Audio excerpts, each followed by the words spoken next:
ओम शांति। अपनी किस्मत को खुद बदलना सीखो, अपनी शक्ति को पहचानो। बस एक काम करो, 7 दिन में जो चाहो पा सकते हो। याद रखना, ये जो हमारा जन्म हुआ है ये भाग्य के अधीन नहीं है, ये नवीन भाग्य निर्माण करने के लिए है। नहीं तो भगवान कहते ही नहीं, हमें बोलते ही नहीं, पशुओं को बोलते नहीं, क्योंकि वो भाग्य के अधीन नहीं।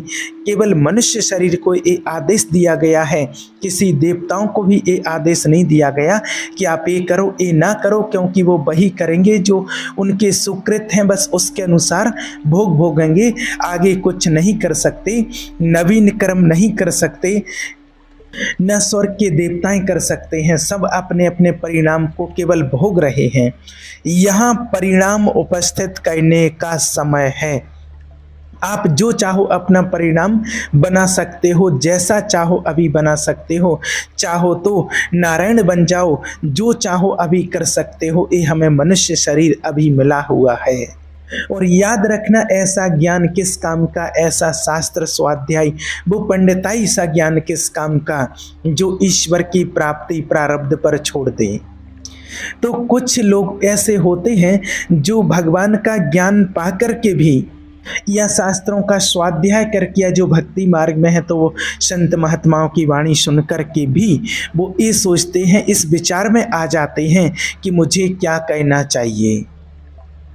समझना बात को, परिवार का पोषण या ईश्वर की प्राप्ति करना चाहिए, ज्ञान में चलना चाहिए।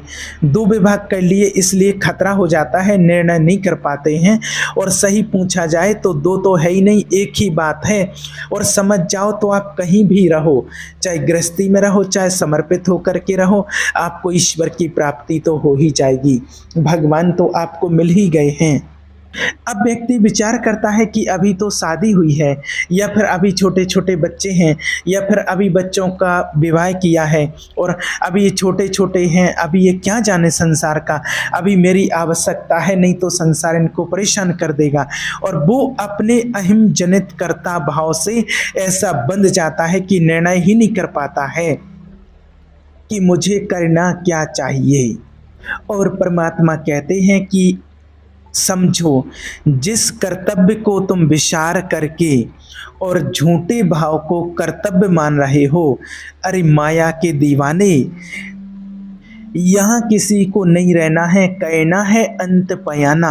यहाँ से सबको जाना है, यहाँ कोई परमानेंट नहीं है। और ये हर कोई भूल जाते हैं। माया की ऐसी भूल भुलैया है कि हमें शरीर में राग और शरीर संबंधियों में सुख मिलने लगता है, और लगता है कि मैं अविनाशी हूँ। माना वैसे मैं आत्मा तो अविनाशी ही है, लेकिन विनाशी को लेकर के कि मैं, ये भूल कर बैठता है। और जिसको पकड़ा है वो सब कुछ विनाशी है, सब कुछ विनाशी। याद रखना, जो कुछ भी हम देख रहे हैं ये कुछ साथ में जाने वाला नहीं है। दुनिया में लाखों का मेला जुड़ा, हंसा जब जब उड़ा तो अकेला उड़ा। समझो, ये माया की चाल है जो आपको समझने नहीं दे रही है। इस बात को समझो आप। परमात्मा तो कहते हैं समझो माया की चाल को, यहाँ से हर किसी को जाना है, यहाँ कोई परमानेंट नहीं है। और कुछ साथ में ले नहीं जाना है, कोई साथ में नहीं जाएगा। बस आप फंस चुके हो मोह के दलदल में। ये कुटुंब परिवार का मोह है, ऐसा मोह है ये कि कैसे आपको बताएं। कभी किसी को याद ही नहीं आता है कि मुझे यहाँ से कभी वापस जाना है, और याद ही नहीं आता है कि सब कुछ छूटना है। और ये समझ ही नहीं पाते हैं कि मैं यहाँ आया किस लिए हूँ, मेरा लक्ष्य क्या है। ये बड़ी भूल भुलैया है। मोह कुटुंब के अवसर खोदूं क्या, यह 2 बातें आती हैं कि परिवार का पालन पोषण करूं, या फिर भगवान के ज्ञान में चलूं, ईश्वरीय मार्ग पर चलूं, भगवान का ध्यान करके और ईश्वर की प्राप्ति करूं। यह 2 बातें आ जाती हैं। तो भगवान तो कहते हैं कि बहुत अच्छा अवसर मिला है और इसको खो मत देना, ईश्वर की प्राप्ति करने का, भगवान का ध्यान करने का। और अगर चूक गए तो फिर बहुत पश्चाताप करना पड़ेगा। अब वो व्यक्ति निर्णय करता है परिवार के पोषण का, क्योंकि मोह बहुत ज़्यादा होता है। लेकिन अगर जिसको सत्य के मार्ग पर ईश्वर को जिसने अपना लिया और ईश्वर के ज्ञान में जो चलने लगे हैं, तो एक बात याद रखना कि उनको पीछे का रास्ता बिल्कुल बंद कर देना चाहिए, कि ऐसा ना सोचें कि आगे चलकर कोई भयावह स्थिति आवे तो लौटने का रास्ता नहीं रहना चाहिए। हमेशा याद रखना चाहिए जो सत्य के मार्ग पर चलते हैं तो उनको पीछे का रास्ता बंद कर देना चाहिए। पर होता क्या है कि अपने लोग बहुत कमज़ोर हैं तो कदम ऐसे रखते हैं तो फिर कि पीछे वाला पुष्ट बनाए रखते हैं कि इधर अगर थोड़ी भी आंच लगी तो कदम पीछे रख करके वो सुरक्षित हो जाएंगे। नहीं, याद रखना वो सुरक्षित नहीं है, वो असुरक्षा है।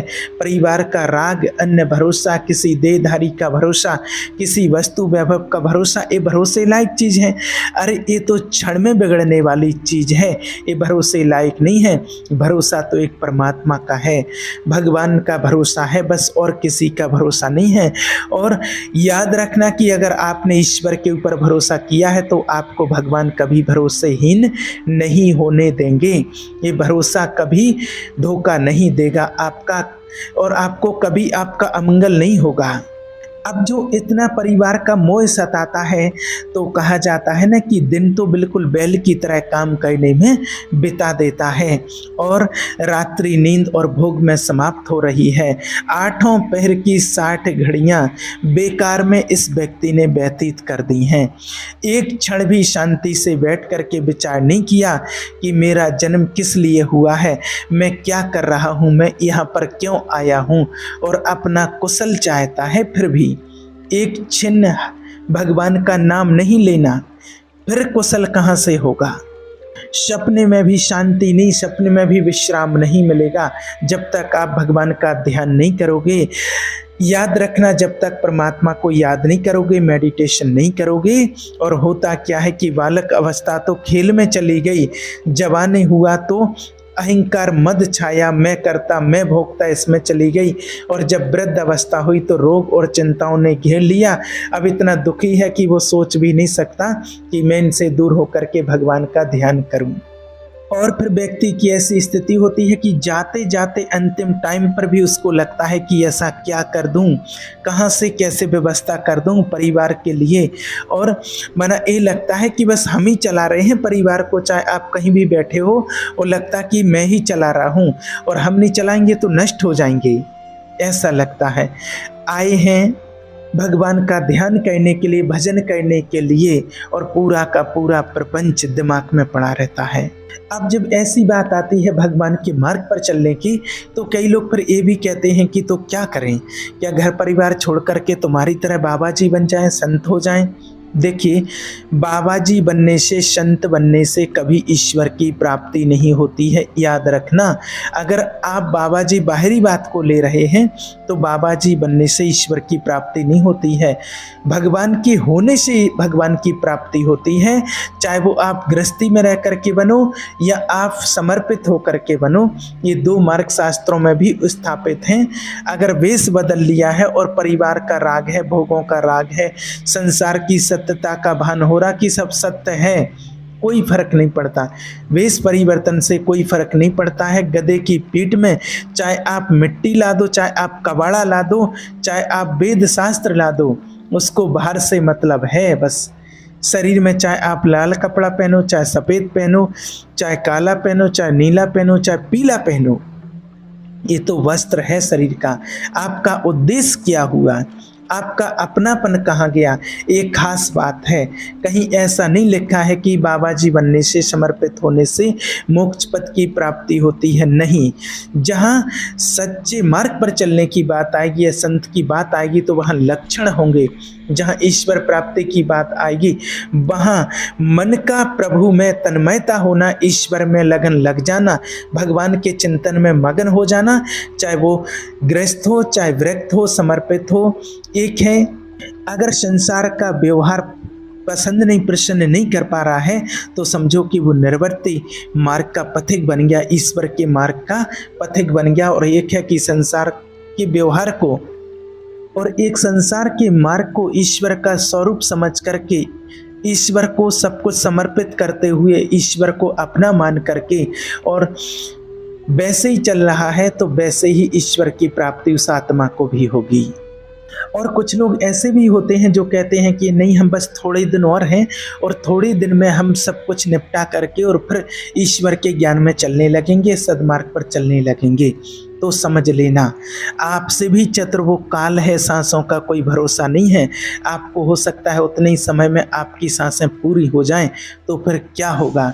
ऐसे बहुत से लोगों के मुंह से सुना और देखा है कि बस एक काम हो जाए, बस फिर हम आए कि आए बस, और आज तक भी लौट करके नहीं आ पाए, फिर वो ईश्वर के मार्ग में नहीं चल पाए, क्योंकि वो गली ही ऐसी है कि वहाँ बहुत दलदल है आगे।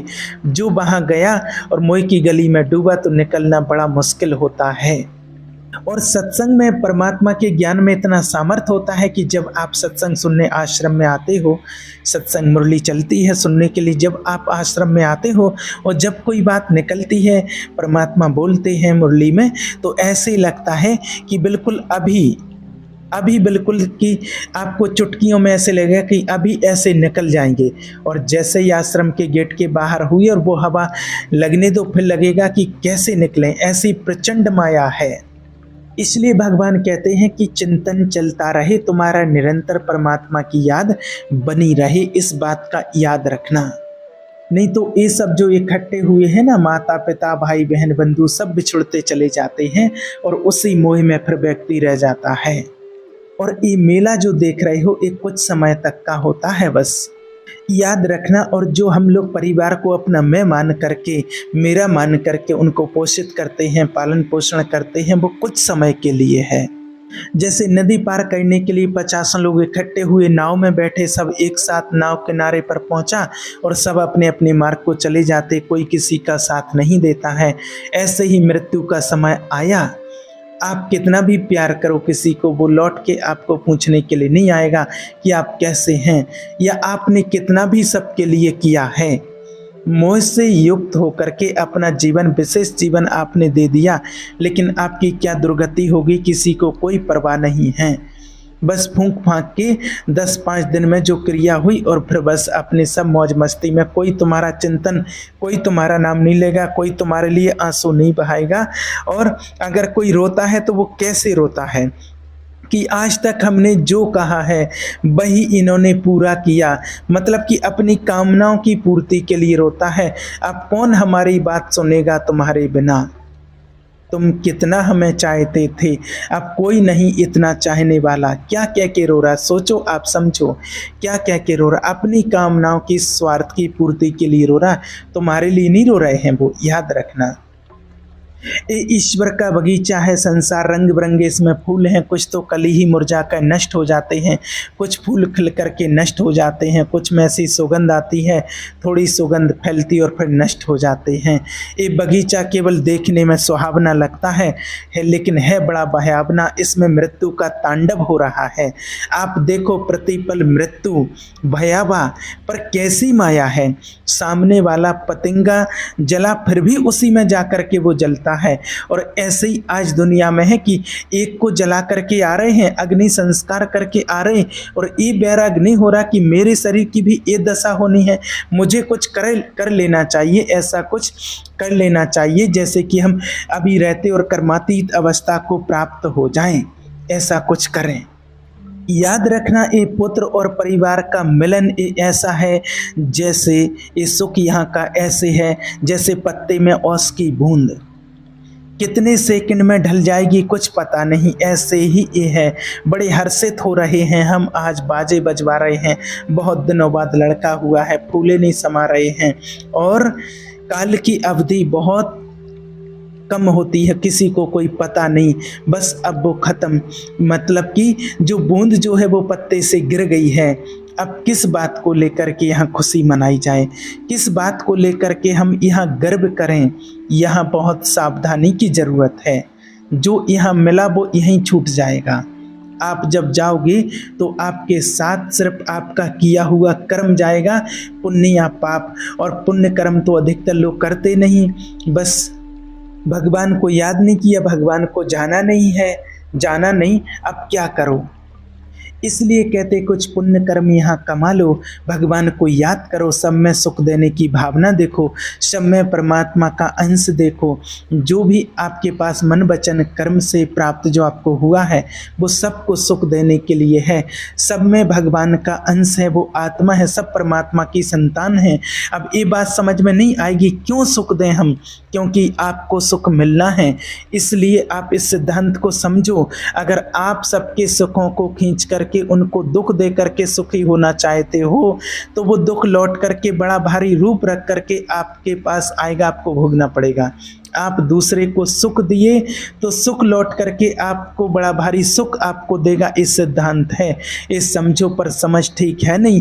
तो हम दूसरे को दुख दे करके अपने को सुखी मानना चाहते, सुखी बनाना चाहते, तो वो दुख बहुत बड़ा रूप रख करके आता है और हम बहुत दुखी हो जाते हैं। लेकिन आज तक तो अगर लोग सब सुखी होने के लिए कर रहे तो सुखी हो जाना चाहिए, लेकिन मतलब गलत है ये बात, इसलिए वो समझ नहीं पा रहे। जितना आप दूसरों को सुख देंगे उतना ही सुख आपको मिलेगा, इस बात को आप नोट कर लेना।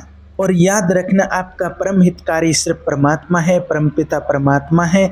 उसके शब्दों पर, उसके वचनों पर विश्वास करो और परमात्मा का निरंतर ध्यान करो, क्योंकि बस एक परमात्मा ही हमारा अंत तक साथ देने वाले हैं और इसके बाद भी साथ देने वाले हैं।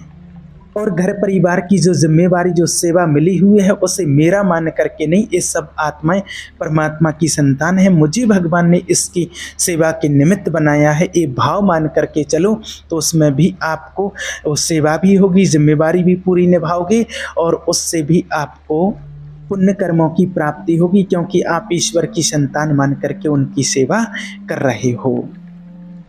ओम शांति।